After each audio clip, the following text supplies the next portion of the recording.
Being able to access your digital workplace from anywhere on any device provides you with enormous flexibility. However, this increased flexibility opens up for a new type of security threat. If your password is hacked, criminals can get access to your account, take advantage of confidential information, and commit financial crimes. To stay safe, it's important that you follow recommended guidelines. Set your password wisely. A unique password that you don't use anywhere else.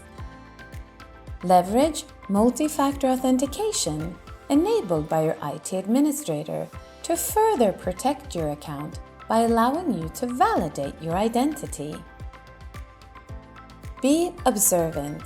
Only approve login requests if you, yourself, are logging in to your Office 365 account. Make sure that you protect all your devices. If you suspect that someone might have gotten access to your account, contact your IT department immediately. If you follow this guidance, you can enjoy the increased flexibility of your digital workplace while staying safe.